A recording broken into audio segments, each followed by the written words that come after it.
జై శ్రీరామ్. అందరికీ నమస్కారం. పంతులమ్మ గారి పాఠాలు ఛానల్కి స్వాగతం. ఈరోజు మనము రామాయణం మొదటి భాగము బాలకాండను గురించి తెలుసుకుందాం. ఈ యొక్క బాలకాండలో అయోధ్య నగరాన్ని గురించి ఇప్పుడు మనం తెలుసుకుందాం. అయోధ్య నగరం సరయూ నదీ తీరంలో కోసల అనే సుప్రసిద్ధ దేశం ఉంది. సరయూ నదీ తీరంలో కోసల అనేటువంటి సుప్రసిద్ధమైనటువంటి దేశం ఒకటి ఉంది. అందులోనిదే అయోధ్య అనే మహానగరం. ఈ యొక్క కోసల దేశంలోనే ఉన్నటువంటిది అయోధ్య అనేటువంటి ఒక గొప్ప నగరము. అయోధ్య అంటే యోధులకు జయించడానికి శక్యం కానిది. అయోధ్య అంటే యోధులకు జయించడానికి శక్యం కానిది. యోధులు అంటే యుద్ధ నైపుణ్యం ఉన్నవారు, అలాగే యుద్ధములో మెళుకువలు తెలిసినటువంటి వాళ్ళు. ఎంత నైపుణ్యం ఉన్నా, ఎన్ని మెళుకువలు తెలిసినా కూడా ఈ యొక్క అయోధ్యను జయించడం సాధ్యం కాకుండా అంత పటిష్టంగా నిర్మించడం జరిగిందట ఈ యొక్క అయోధ్య నగరం. ఇంత పటిష్టంగా అయోధ్య నగరాన్ని నిర్మించినటువంటి వ్యక్తి మనువు. కోసల దేశాన్ని దశరథ మహారాజు పరిపాలిస్తూ ఉన్నారు. అతడు ఈ యొక్క దశరథ మహారాజు సూర్యవంశానికి చెందినటువంటి వాడు, మహావీరుడు. దేవతల పక్షాన రాక్షసులతో ఎన్నో మార్లు యుద్ధం చేసినాడు. దేవతల పక్షాన చాలాసార్లు ఈ యొక్క రాక్షసులతో యుద్ధం చేయడం జరిగిందట ఈ యొక్క దశరథ మహారాజు.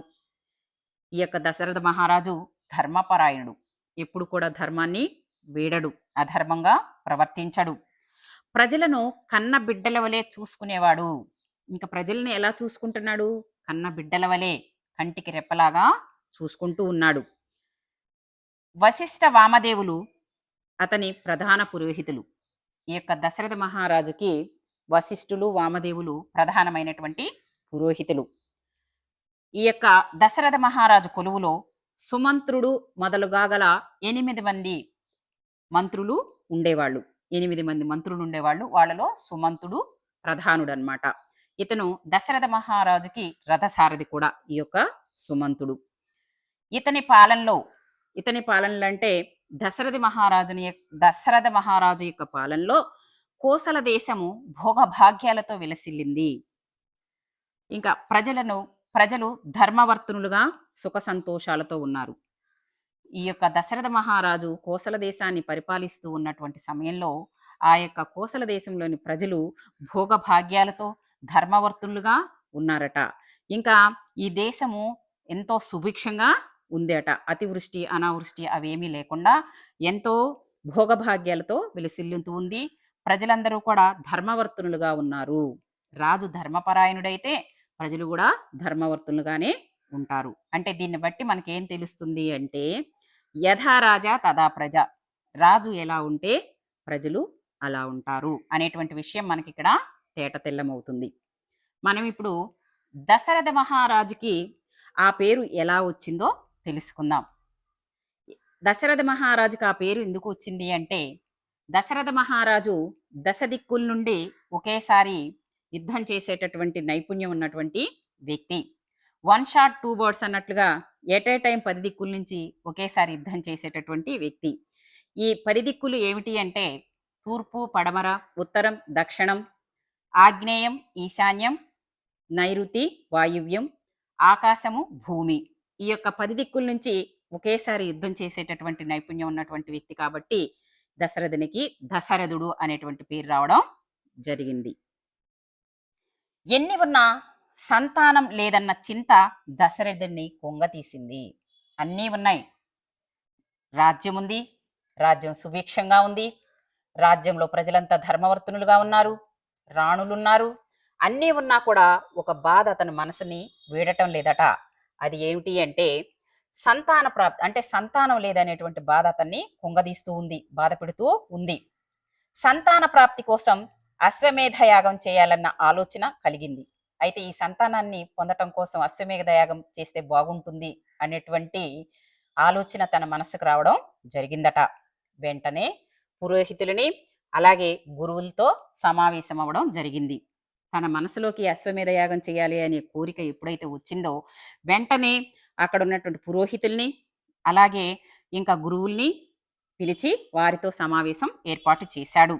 తన మనసులోని మాటను ఆ యొక్క గురువులకి, పురోహితులకి చెప్పడం జరిగింది. వారు తదాస్తు అనేసి దీవించడం జరిగింది. నీవు చెప్పింది కరెక్టే. నువ్వు ఈ యొక్క యాగాన్ని అశ్వమేధ యాగం చెయ్యి అనేసి వాళ్ళు దీవెనలిచ్చి వెళ్ళిపోవడం జరిగింది. ఆ తర్వాత సరయూ నదికి ఉత్తర తీరంలో యజ్ఞ వేదిక ఏర్పాటు చేశారు. ఈ యొక్క యజ్ఞం చేయడానికి అశ్వమేధ యాగం చేయాలంటే ఫస్ట్ యజ్ఞం చేయాలి కదా!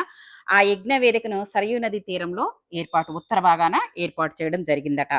అయితే మంత్రి సారథి అయినటువంటి సుమంత్రుడు ఈ యాగానికి ఋష్యశృంగ మహర్షిని ఆహ్వానిస్తే ఫలితమవుతుందని సూచించాడు. అయితే మంత్రి రథసారథి అయినటువంటి సుమంతుడు ఈ దశరథ మహారాజుకు ఒక విషయం చెప్పారట. ఏమని అంటే, మీరు చేసేటటువంటి ఈ యాగానికి ఋష్యశృంగ మహర్షిని ఆహ్వానిస్తే మీరు చేసేటటువంటి యాగానికి ఫలితం దక్కుతుంది అనేసి చెప్పాడట ఈ యొక్క సుమంతుడు. ఈ యొక్క ఋష్యశృంగ మహర్షి విభాండక మహర్షి యొక్క కుమారుడు, నిష్ఠాగరిష్ఠుడు, ఎంతో నిష్ఠాగరిష్ఠుడు అనమాట ఇతను. అతడు ఎక్కడ ఉంటే అక్కడ వానలు బాగా కురుస్తాయి. ఎవరు? ఋష్యశృంగ మహర్షి ఎక్కడ ఉన్నా కూడా వర్షాలు బాగా పడి ఈ యొక్క భూమాత పులకించి ఆ భూమి అంతా కూడా సుభిక్షంగా పాడి పంటలతో ఉంటుందట. దశరథుని ఆజ్ఞ మేరకు ఋష్యశృంగుణ్ణి సగౌరవంగా తోడుకొని వచ్చారు. అప్పుడు ఎప్పుడైతే ఈ యొక్క సుమంతుడు దశరథునికి చెప్పాడో ఋష్యశృంగుణ్ణి పిలిస్తే బాగుంటుందని, వెంటనే దశరథ మహారాజు ఆజ్ఞాపించడం జరిగింది. వెంటనే వెళ్ళేసి సగౌరవంగా ఆ యొక్క ఋష్యశృంగ మహర్షిని ఈ యొక్క కోసల దేశానికి తీసుకురావడం జరిగింది. 3 రోజుల పాటు శాస్త్రోక్తంగా ఈ యొక్క అశ్వమేధ యాగం శాస్త్రోక్తంగా నిర్వహించారు. 3 రోజుల పాటు ఈ యొక్క అశ్వమేధ యాగాన్ని నిర్వహించడం జరిగింది. అశ్వమేధ యాగాన్ని కొందరు రాజులు తమ యొక్క రాజ్యాధికారం కోసం, అంటే సార్వభౌమత్వాన్ని చాటుకోవటం కోసం చేస్తారు అనేసి కొంతమంది చేస్తారు రాజులు. ఇప్పుడు మనకి ఇక్కడ దశరథ మహారాజు ఏమో సంతాన ప్రాప్తి కోసం ఈ యొక్క అశ్వమేధ యాగాన్ని చేయడం జరిగింది. అశ్వమేధ యాగము అంటే అశ్వానికి పూజ చేసి వదులుతారు. ఆ అశ్వంతో పాటు కొంతమంది యుద్ధ నైపుణ్యం ఉన్నటువంటి వాళ్ళు అశ్వంతో పాటు వెళ్తూ ఉంటారు. ఆ అశ్వం ఎటు వెళ్తే అటు వెళ్తూ ఉంటారు. ఈ అశ్వము ఎంత దూరం వెళ్తే అంతవరకు కూడా వదిలిన వాళ్ళ యొక్క రాజ్యం క్రిందకే వస్తుంది.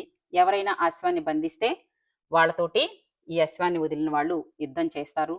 ఆ యుద్ధంలో వీళ్ళు అశ్వాన్ని వదిలిన వాళ్ళు గెలిస్తే ఆ సామ్రాజ్యము వీళ్ళకి వస్తుంది. ఓడిపోతే గెలిచిన వాళ్ళకే ఆ రాజ్యము దక్కుతుందన్నమాట. ఇది అశ్వమేధ యాగము అనేసి దీన్ని చెప్తారనమాట. అయితే ఇక్కడ మనకు దశరథ మహారాజు అశ్వమేధ యాగాన్ని సంతాన ప్రాప్తి కోసం చేశాడనేటువంటి విషయాన్ని మనం ఇక్కడ తెలుసుకోవాలి. సార్వభౌమత్వాన్ని చాటుకోవటానికి కాదు, సంతాన ప్రాప్తి కోసం చేశాడు అనేటువంటి విషయాన్ని మనం ఇక్కడ గ్రహించాలి. అయితే ఇప్పుడు నేను 5 ప్రశ్నలను సంధిస్తాను. మీరు సువర్ణ హస్తాలతో వాటికి సమాధానాలను కామెంట్ బాక్స్లో వ్రాయండి. ఫస్ట్ ప్రశ్న, కోసల దేశం ఏ నదీ తీరంలో ఉంది? ఫస్ట్ ప్రశ్న, కోసల దేశం ఏ నదీ తీరంలో ఉంది? రెండవ ప్రశ్న, అయోధ్య నగరాన్ని పటిష్టంగా నిర్మించిన వ్యక్తి ఎవరు? అయోధ్య నగరాన్ని పటిష్టంగా నిర్మించిన వ్యక్తి ఎవరు?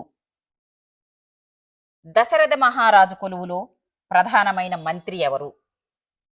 దశరథ మహారాజు కొలువులో ప్రధానమైన మంత్రి ఎవరు? ఋష్యశృంగుడు ఎవరి కుమారుడు? నాలుగో ప్రశ్న, ఋష్యశృంగుడు ఎవరి కుమారుడు? ఐదవ ప్రశ్న, సంతాన ప్రాప్తి కోసం దశరథ మహారాజు ఏ యాగాన్ని చేశారు? సంతాన ప్రాప్తి కోసం దశరథ మహారాజు ఏ యాగాన్ని చేశారు? ఈ 5 ప్రశ్నలకు సమాధానాలను కామెంట్ బాక్స్లో వ్రాయండి. ఈ యొక్క ధన్యవాదములు.